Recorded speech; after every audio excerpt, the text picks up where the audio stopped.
Malas prácticas en la publicación de artículos científicos.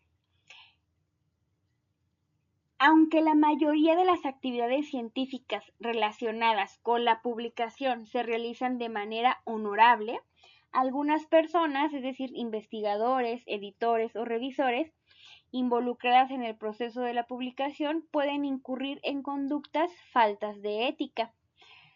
Las prácticas inadecuadas más frecuentes relacionadas con la publicación en general incluyen el publicar o perecer, no publicar resultados negativos, no publicar información útil, etc. Y aquí tenemos esta frase que me gustó mucho que dice, la ciencia sin conciencia arruina el alma. Dentro de las malas prácticas tenemos a la autoría. Y esta práctica inadecuada es cuando se pone la autoría por amistad, lo cual ocurre cuando dos o más investigadores con líneas diferentes acuerdan otorgarse autoría mutua en sus respectivas publicaciones. Hay varias causas posibles de esto, por ejemplo, ignorancia de los criterios para la autoría, motivación económica. Aquí está muy claro la permanencia en el Sistema Nacional de Investigadores, que es súper difícil mantenerla. El deseo simple de publicar por publicar o un interés superficial en la ciencia. Cuando se incluye a una persona que no cumple los criterios para ser autor, se incurre en prácticas inadecuadas de autoría. También está mucho el caso de que cuando un investigador joven empieza a publicar, tiende mucho a siempre añadir a los que fueron sus formadores por agradecimiento, aunque estos profesores que fueron pues los encargados de formar al investigador ya no tengan absolutamente nada que ver con la investigación. Se tiene, sobre todo aquí en México, ese código como de agradecer a las personas que te formaron o que te consiguieron el puesto de investigador.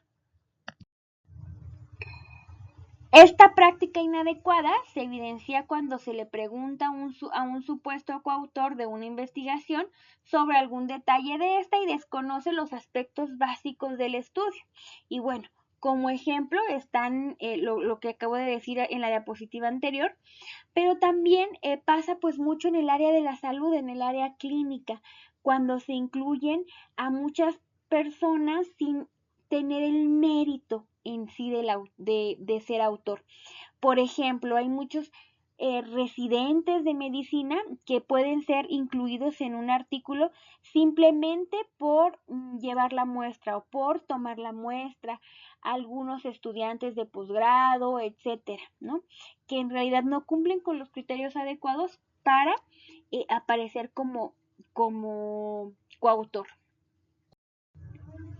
El orden de autores también puede generar malas prácticas. Por ejemplo, en los manuscritos derivados de una tesis de posgrado, generalmente el posgraduado debe ser el primer autor.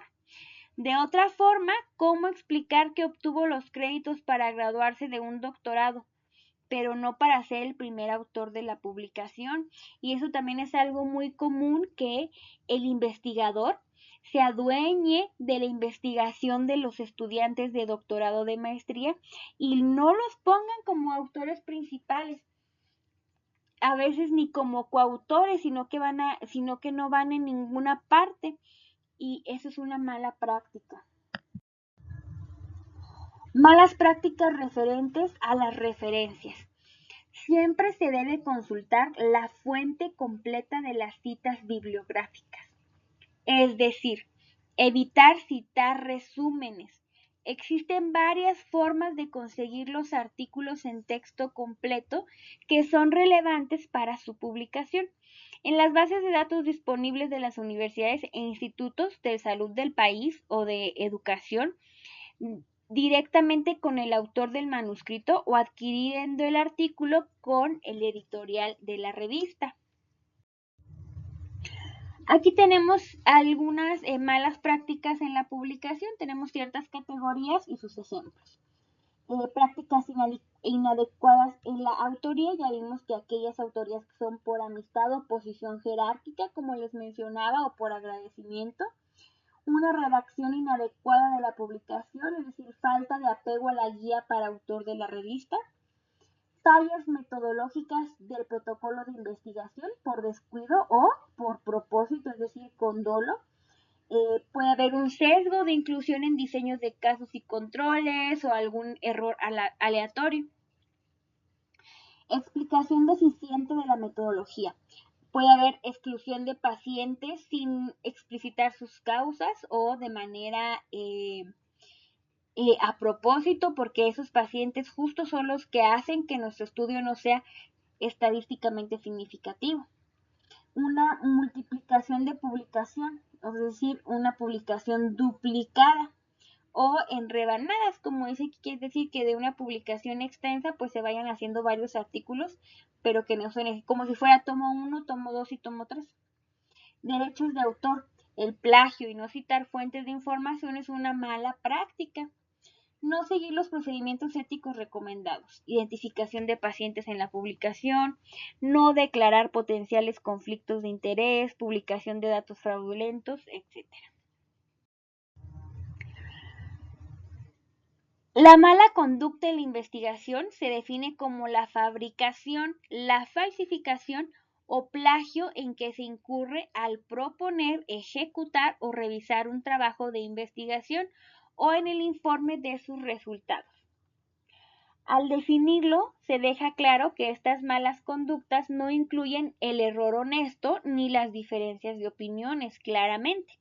Y aquí tenemos un cuadrito donde nos dice aquellas malas prácticas que son severas y que son menores. Dentro de las severas tenemos la fabricación de datos, obviamente, ¿no? La falsificación de datos, el plagio digital o ciberplagio e incluso el autoplagio. Dentro de las menores tenemos publicación duplicada o redundante o publicación secundaria o paralela. Una autoría ficticia, sesgos de publicación. Tener las citas bibliográficas incorrectas, no citarlas de manera adecuada.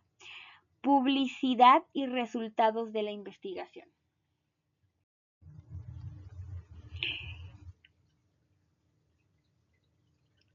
Formas severas de conducta, vamos a verlas. El plagio. El plagio no es tan infrecuente como uno llega a pensar.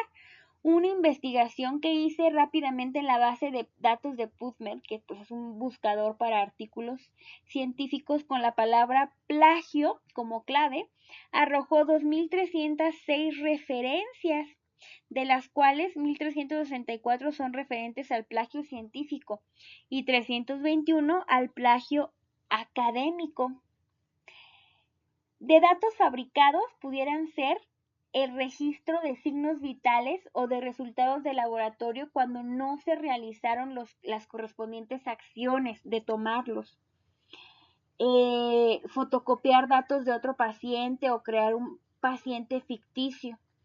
En cuanto a la falsificación, pudieran ser omitir resultados anormales de laboratorio, cambiar algún resultado de laboratorio para el beneficio del estudio, combinar los mejores resultados y experimentos y presentarlos como una única serie de mejores valores, alterar los datos de los signos vitales, no informar diagnósticos o eventos que lleven a pacientes a ser excluidos de un estudio, entre otros tantos.